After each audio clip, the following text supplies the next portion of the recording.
Good morning, Sabah al khair, ya Dunya.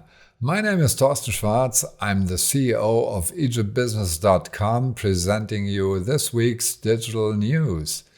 India plays ahead. Google offers multi-search. Amazon Let's Play. YouTube brings EdTech. 5G disrupts planes. And TikTok monitors journalists. Why am I telling about India? Of course, Egypt plays ahead, not India. No, India's interesting. Why that? Because they have the identification number for each person in the country. It's called Aadhaar, a 12-digit number with which you can open bank accounts. You can get your mobile phone contract, go to the doctor, get the electricity bill done, contact with authorities, and you fight tax evasion. And all this is done by India, and they're doing it in a very good way. Google offers multi-search. Google goes to India because India is digitally forward. You can search images or text in combination, and this was done in December in the US, and now in October, and now they started in India. Now it's in English, it will soon be in Hindi, and also in other languages. They have speech recognition. That means you can tell Google, I want to buy this dress. And you can tell it in Tamil, in Telugu, in Marathi, in Bengali. You know they have a big problem in India because there are so many languages.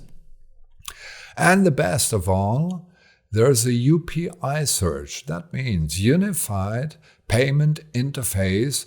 It connects you with Google Pay, and you can ask, how much money did I spend on meat in the last month? And your telephone will tell you.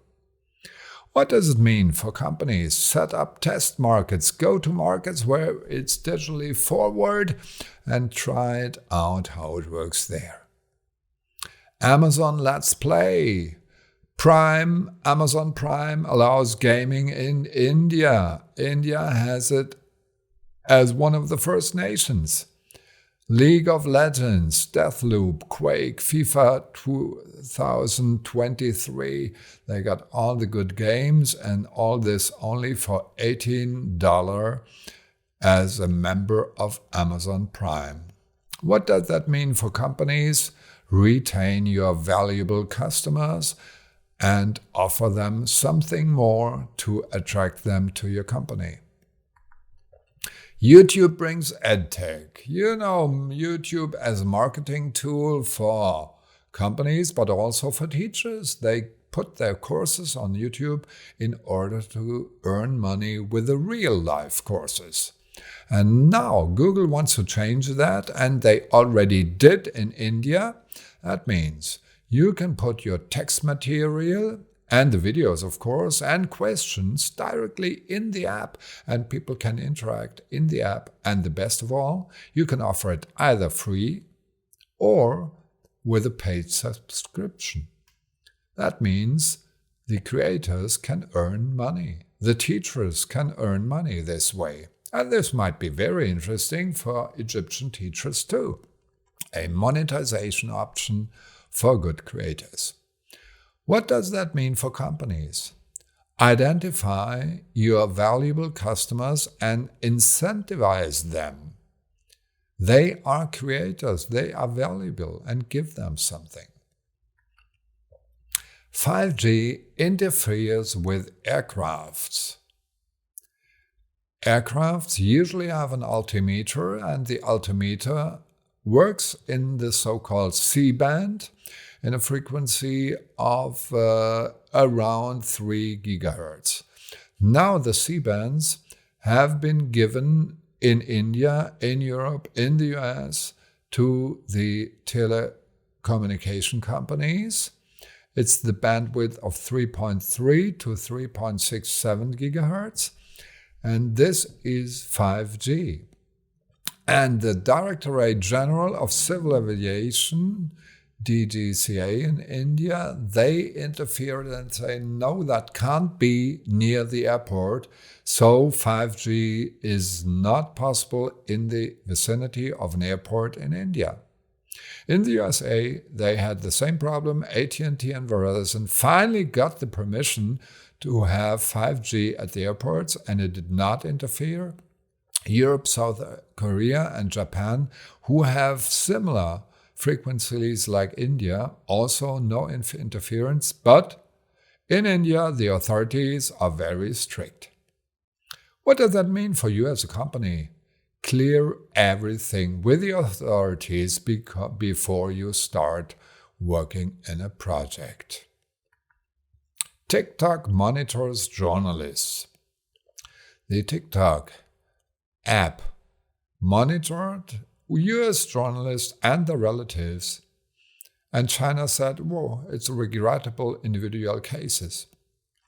What happened? The Forbes journalists Emily Baker, Catherine Schwab, Richard Navier, who have formerly been with BuzzFeed, they were investigated by ByteDance. And why am I telling you this?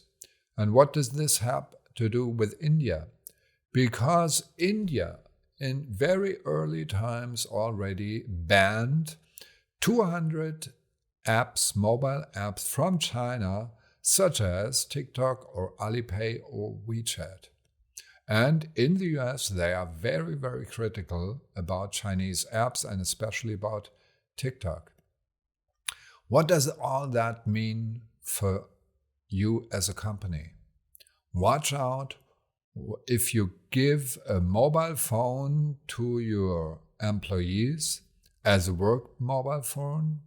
Watch out what they do with it and set up strict rules in order to avoid that they are being investigated by certain apps. That was all about India. I know that Egypt, like India, is also very far in the sense of digitalization. You don't want to know that you are really better than Germany in many things. But right now, I thank you for listening to the weekly podcast of EgyptBusiness.com. Ma salama.